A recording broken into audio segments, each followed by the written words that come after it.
आप सभी विद्यार्थियों को मेरा नमस्कार और आपका स्वागत है मेरे चैनल टॉप 5 में। मैं सौर सिंह इस वीडियो में लेकर आए हैं आपके लिए कक्षा 9 विज्ञान में पार्ट 3 परमाणु एवं अणु। इसमें हम पढ़ेंगे आपके लिए सबसे पहले रासायनिक संयोजन के नियम कितने होते हैं, दो। वो नियम है, पहला नियम है द्रव्यमान संरक्षण का नियम, दूसरा नियम है स्थिर अनुपात का नियम। उसके बाद में परमाणु एवं अणु और उसके बाद में लास्ट में पढ़ेंगे हम इन दोनों का अंतर। इतना इस वीडियो में पढ़ेंगे हम आपके लिए। अगर आपको वीडियो अच्छा लगे तो आप लाइक कर सकते हैं। प्लेलिस्ट में जाकर अपनी सुविधा के अनुसार गणित के लेक्चर भी मिलेंगे, इंग्लिश भी मिलेंगे और विज्ञान तो आपको मिल ही रहे लगातार।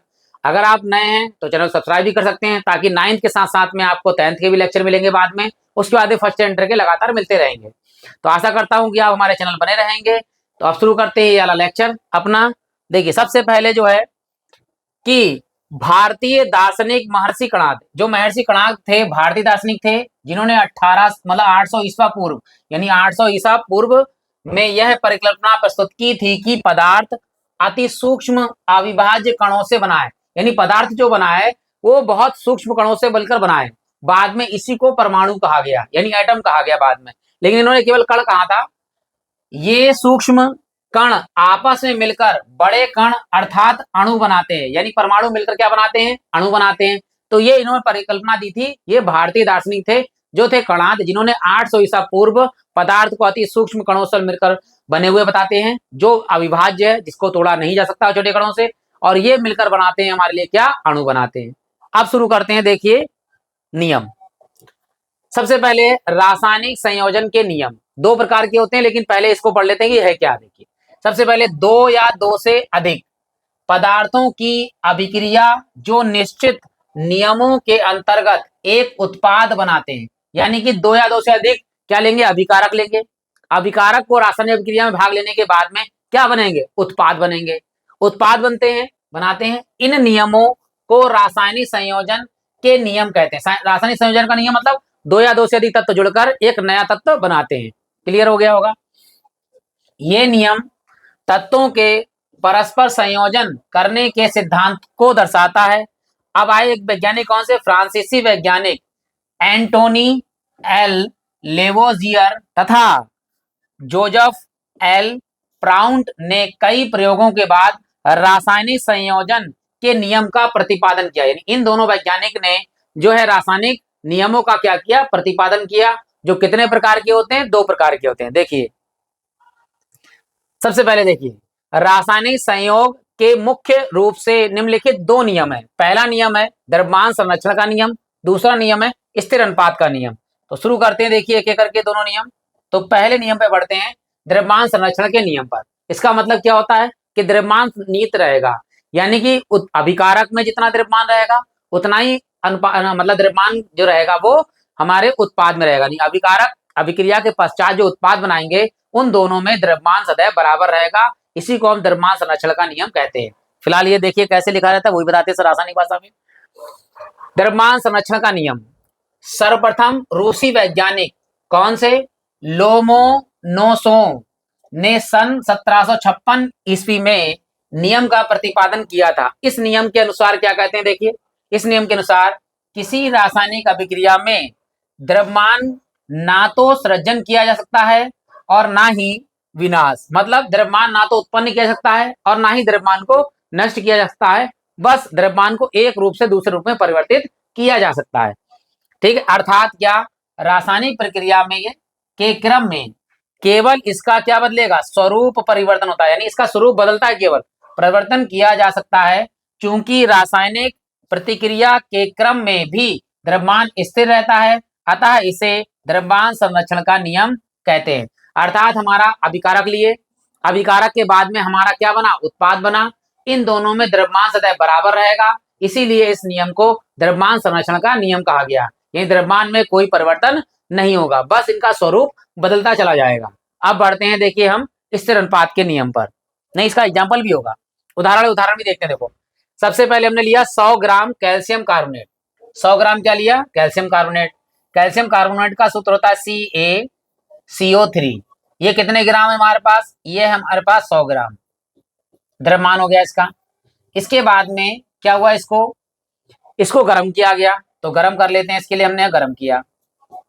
गर्म करने के बाद में 56 ग्राम हमें कैल्शियम ऑक्साइड प्राप्त हुआ। कैल्शियम ऑक्साइड यानी CaO कितने ग्राम प्राप्त हुआ? ये हमें ग्राम प्राप्त हुआ 56 ग्राम।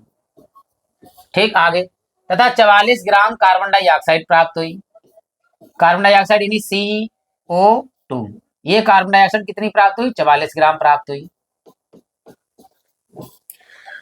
गैस प्राप्त होती है। इस रासायनिक अभिक्रिया को निम्न प्रकार लिखा जा सकता है, यानी इस प्रकार लिखा, देखिए इसमें, यानी जो हमने कैल्शियम कार्बोनेट लिया इसमें भी कितने ग्राम द्रव्यमान था? 100 ग्राम था। इधर हमारा बना कैल्शियम ऑक्साइड और बना कार्बन डाइऑक्साइड, दोनों 56 और 44 जब दोनों को जोड़ेंगे तो इन दोनों को जोड़ने के बाद भी हमारे पास 100 ग्राम ही द्रव्यमान प्राप्त हुआ। इसका मतलब क्या हुआ कि द्रव्यमान में कोई परिवर्तन नहीं हुआ, इसीलिए इस नियम को द्रव्यमान संरक्षण का नियम कहते हैं। आशा करता हूं कि समझ में आ गया होगा आपके लिए। फिर भी अगर कोई डाउट रह गया हो तो आप कमेंट बॉक्स में उस डाउट को लिख सकते हैं, ताकि हम अगले वीडियो में उसे दूर कर सकें। और अच्छा लगा हो वीडियो तो आप लाइक कर सकते हैं। अब बढ़ते हैं हम दूसरे स्थिर अनुपात के नियम पर। देखिए सॉरी, स्थिर अनुपात का नियम देखिए। सर्वप्रथम प्राउस्ट ने सन 1799 में इस नियम का प्रतिपादन किया था। इनके अनुसार प्रत्येक रासायनिक यौगिक के अवयवी तत्व भार की दृष्टि से सदा एक निश्चित अनुपात में मिले रहते हैं। यानी अगर कोई पदार्थ है तो उसका जो अनुपात है वो सदैव निश्चित अनुपात में ही मिला हुआ रहेगा। जैसे जल का है, जल कहीं से भी प्राप्त हो, लेकिन जल का निश्चित अनुपात रहता है 1:8। बाकी हम बताते हैं अभी आपके लिए एग्जाम्पल में साथ में, तो याद रखिएगा, से मिले रहते हैं। चाहे वह यौगिक किसी भी प्रकार से और कहीं से भी बनाया गया हो, यानी किसी भी अभिक्रिया द्वारा कैसे भी हमने उस पदार्थ को अगर उड़ा लिया है तो उस पदार्थ का जो द्रव्यमान है, मतलब आयतन है, अनुपात है, वो सदैव निश्चित रहेगा। तो चलिए देखते हैं एग्जाम्पल की दृष्टि से। सबसे पहले यहाँ लिया है जल। जल मतलब H2O। तो हाइड्रोजन एवं ऑक्सीजन का यौगिक है, यानी ये यौगिक है, दोनों मिला दिए। जल जो है वो यौगिक है किसका? ऑक्सीजन और हाइड्रोजन का यौगिक है। आप ध्यान दीजिएगा, H का जो परमाणु भार होता है, परमाणु भार कितना होता है? लगभग 1। और ऑक्सीजन का परमाणु भार कितना होता है? 16 होता है। H कितने हैं? 2। तो यहाँ पर H को, यानी H को 2 से गुणा कर लीजिए, 2 × 1, H का 1 भार हो गया। बटे में ऑक्सीजन कितना है? केवल अकेला है 16। तो यहाँ काटे देखो, 2 एकम 2, 2 अट्ठे 16, तो कितना आया? 1/8। और इसको ले सकते हैं 1:8। तो जल में हाइड्रोजन और ऑक्सीजन का अनुपात कितना रहेगा? 1:8 रहेगा। ये मैंने आपको करके दिखाया, पढ़ते हैं, देखिए यहाँ पर। यानी जल जो है यह है, चाहे नदी का हो जल, चाहे वर्षा का जल हो, चाहे कुआं का जल हो, चाहे समुद्र का जल हो, आदि प्राकृतिक स्रोत से तथा प्रयोगशाला में हाइड्रोजन तथा ऑक्सीजन के संश्लेषण की रासायनिक अभिक्रिया से प्राप्त किया जा सकता है। प्रत्येक स्रोत से प्राप्त जल के विश्लेषण से ज्ञात होता है कि इसमें हाइड्रोजन एवं ऑक्सीजन के द्रव्यमान का अनुपात सर्वदा 1:8 ही होता है। यानी कि इसमें जो द्रव्यमान का अनुपात रहेगा वो सदैव 1:8 ही रहेगा। वो हमने यहाँ पर आपको करके दिखाया है। इसमें कोई परिवर्तन नहीं होगा। वो चाहे जल समुद्र का हो, चाहे वो कुएं का हो, चाहे वो नदी का हो, किसी का भी जल है, किसी भी प्रक्रिया से प्राप्त हुआ हो, तो हाइड्रोजन और ऑक्सीजन का अनुपात जो है वो सदैव 1:8 ही रहेगा। इसीलिए हम इसे द्रव्यमान का मतलब निश्चित अनुपात का नियम कहते हैं। निश्चित अनुपात का नियम कहते हैं, यानी अनुपात बराबर ही रहता है। अब बढ़ते हैं, देखिए आगे की ओर। अब हमारे पास आ गया परमाणु यानी कि एटम। सबसे सूक्ष्मतम कण है, हमारे महर्षि कणाद ने बताया है, लेकिन फिर भी आगे पढ़ते हैं। देखो कि परमाणु किसी तत्व का वह छोटे से छोटा कण है, यानी सबसे छोटा कण है जिसे और इसे छोटे भागों में विभाजित नहीं किया जा सकता। कण है जो रासायनिक अभिक्रिया में भाग ले सकता है। ध्यान दीजिएगा, रासायनिक अभिक्रिया में भाग लेगा, लेकिन परंतु स्वतंत्र अवस्था में नहीं रह सकता है। परमाणु जो है वो रासायनिक अभिक्रिया में भाग कौन लेता है? परमाणु। अणु नहीं लेता है रासायनिक अभिक्रिया में भाग। रासायनिक अभिक्रिया में भाग लेता है परमाणु, लेकिन ये स्वतंत्र रूप से नहीं घूम सकता। जैसे ही 2 परमाणु घूमेंगे तो वो बन जाएंगे अणु मिलकर। कैसे? देखिए, ध्यान दीजिएगा, मैं बता रहा हूँ।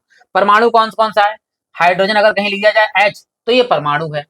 ऑक्सीजन कहीं लिख दिया जाए O तो परमाणु है। हीलियम कहीं लिख दिया जाए He तो परमाणु है। आयोडीन कहीं लिख दिया जाए तो परमाणु है। यानी कुछ भी लिया, कार्बन लिख दिया जाए तो परमाणु है, नाइट्रोजन लिख दिया जाए तो परमाणु है। ठीक है, कोई भी एक अक्षर लिख दिया जाए तो वो परमाणु 1 या 2, यानी He यानी सोडियम लिख दिया जाए तो भी एक परमाणु है। यानी एक अकेला तत्व है तो इसे हम क्या कहेंगे? परमाणु कहेंगे। ये याद रखना, हाइड्रोजन परमाणु है, हीलियम परमाणु है, ऑक्सीजन परमाणु है, आयोडीन परमाणु है, कार्बन परमाणु है, नाइट्रोजन परमाणु है, सोडियम परमाणु है, मैग्नीशियम, क्लोरीन वगैरह ये सब चीजें क्या है? परमाणु है, ये अणु नहीं है अगर अकेली लिखी हुई है तो। देखिए अब एग्जाम्पल देखिए इसका, यहाँ पर उदाहरण है नोबल गैसों अर्थात अक्रिय गैसें कह सकते हैं, जैसे कि हीलियम, नियान, आर्गन, क्रिप्टॉन और जीनान के परमाणु कैसे हैं, अभिक्रियाशील होते हैं, यानी बहुत तेजी से अभिक्रिया कर लेते हैं और इसलिए ये स्वतंत्र अवस्था में उपस्थित होते हैं। हालांकि हाइड्रोजन, ऑक्सीजन, नाइट्रोजन आदि के परमाणु कैसे होते हैं, उच्च सक्रिय होते हैं। उच्च सक्रिय कौन कौन होते हैं, ध्यान दीजिएगा, हाइड्रोजन है, ऑक्सीजन है, नाइट्रोजन है, आदि परमाणु उच्च सक्रिय होते हैं। और जो ये गैसें जो अक्रिय गैसें हैं या नोबल गैसें कह सकते हैं, ये जो है स्वतंत्र मतलब अक्रियाशील है। ध्यान दीजिएगा, अक्रियाशील है, यानी कि ये किसी से भी क्रिया नहीं करती, ये इसलिए ये स्वतंत्र अवस्था में रहती है, क्योंकि ये अगर घूम रही होंगी तो ये किसी से अभिक्रिया नहीं करेंगे, क्योंकि ये जो है अक्रियाशील होती हैं। ये नोबल गैस होती हैं, अक्रिय गैस इन्हें बोलते हैं, इसलिए ये अक्रियाशील हैं, ये याद रखना है। अब बढ़ते हैं देखिए आगे की ओर। अब आते हैं हम परमाणु कितने बड़े होते हैं, परमाणु का आकार कितना होता है, ये भी अगर पूछ ले प्रश्न आ जाए तो कैसे लिखेंगे। देखिए परमाणु आकार में इतने सूक्ष्म कण होते हैं कि इन्हें सूक्ष्मदर्शी की सहायता से भी नहीं देखा जा सकता। याद रखना, सूक्ष्मदर्शी की सहायता से नहीं देखा जाता है, इन्हें विशेष सूक्ष्मदर्शी के द्वारा देखा जा सकता है। परमाणु का आकार इतना छोटा होता है कि परमाणु त्रिज्या का सामान्यतः नैनोमीटर में मापते हैं, यानी इसकी त्रिज्या को नापते हैं नैनोमीटर में। अब क्या होता है ध्यान दीजिएगा, अगर हम 1 मीटर बराबर लें, 1 मीटर बराबर होता है 10⁹ नैनोमीटर, MN बोलते हैं शॉर्टकट में, या लिखेंगे हम नैनोमीटर। नैनोमीटर अगर हम 1 नैनोमीटर की बात करें तो बटे में आएगा, यानी घात माइनस में जाएगी। अगर हम 1 नैनोमीटर की बात करें तो इसमें होता है 10⁻⁹ मीटर। ये याद रखिएगा कि कभी प्रश्न आ जाए कि 1 मीटर में कितने नैनोमीटर होते हैं, तो 1 मीटर में 10⁹ नैनोमीटर या NM या नैनोमीटर कहते हैं। इसी प्रकार 1 नैनोमीटर में 10⁻⁹ मीटर होता है। इतना हमें याद रखना, ये सूक्ष्मतम कण होता है परमाणु का। ठीक है, आगे बढ़ते हैं अणु की ओर। अणु क्या है, देखिए किसी तत्व या यौगिक का वह सूक्ष्मतम कण जो स्वतंत्र अवस्था में रह सकता है। ध्यान दीजिएगा, परमाणु स्वतंत्र अवस्था में घूम नहीं सकता है, लेकिन वह सूक्ष्मतम कण जो स्वतंत्र अवस्था में घूम सकता है उसे हम क्या कहते हैं, अणु कहते हैं।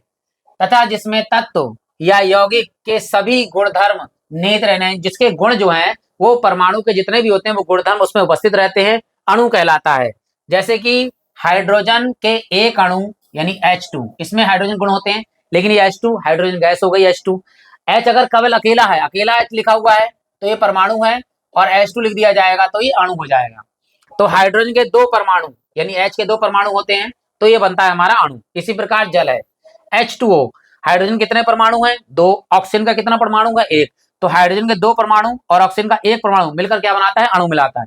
कि एक अणु में हाइड्रोजन के H तथा ऑक्सीजन O के परमाणुओं की संख्या क्रमशः 2 और 1 है, 2 हाइड्रोजन है और 1 ऑक्सीजन है। इसी प्रकार से अगर अणु की बात करें हम तो कार्बन डाइऑक्साइड ले लीजिए अणु, तो कार्बन के कितने परमाणु हैं, 1, ऑक्सीजन के कितने परमाणु हैं, 2, तो मिलकर क्या बनाते हैं, ये अणु बनाते हैं। और इसी को हम यौगिक भी बोल सकते हैं, जैसे मान लीजिए सल्फ्यूरिक अम्ल लिख लें H2SO4, H2SO4, तो ये हमारा एक यौगिक भी है और इसे अणु भी कह सकते हैं। हाइड्रोजन के 2 परमाणु, सल्फर का 1 परमाणु और ऑक्सीजन के 4 परमाणु मिलकर यौगिक बनाते हैं, इन यौगिक को हम अणु भी कह सकते हैं। आशा करता हूं कि आपको वीडियो अच्छा लगा होगा, तो आप लाइक कर सकते हैं, चैनल सब्सक्राइब कर सकते हैं। एक बार मेरे कहने से प्लेलिस्ट में जाकर एक बार विजिट जरूर कीजिएगा, आपको अच्छा लगेगा। जो भी चीजें आपको देखनी है, कोई जबरदस्ती नहीं है इस दुनिया में कि आपको कोई जबरदस्ती पढ़ा सकता है, आप स्वयं पढ़ सकते हैं, जहां से चाहे वहां पढ़ सकते हैं। आशा करता हूं कि आप एक बार प्लेलिस्ट में जाएंगे, अपनी सुविधा के अनुसार गणित पढ़ना है, इंग्लिश पढ़ना है, विज्ञान पढ़ना है, ये कुछ भी आप उसमें से देखकर सर्च करके पढ़ सकते हैं अपने चैप्टर का नाम डाल के। तो फिलहाल हम देखिए इसमें अंतर बताते हैं आपके लिए। तो हमने कहा था लास्ट चीज है अंतर, अणु और परमाणु में अंतर, वो भी हम आपको बता देते हैं। देखिए तो लिख के आएगा आपको परमाणु एवं अणु में अंतर लिखिए, तो एक तरफ परमाणु लिखेंगे एक तरफ अणु लिखेंगे। यहाँ पे 4 अंतर हम बताते हैं बिल्कुल कॉन्सेप्ट के साथ। देखिए सबसे पहले परमाणु, परमाणु किसी तत्व का सूक्ष्मतम कण होता है जो स्वतंत्र अवस्था में नहीं रह सकता। याद रखना, ये जो है परमाणु जो है वो स्वतंत्र अवस्था में नहीं रह सकता है, लेकिन अणु स्वतंत्र अवस्था में रह सकता है। ध्यान दीजिएगा, अणु किसी द्रव्य का वह सूक्ष्मतम कण है जो स्वतंत्र अवस्था में रह सकता है।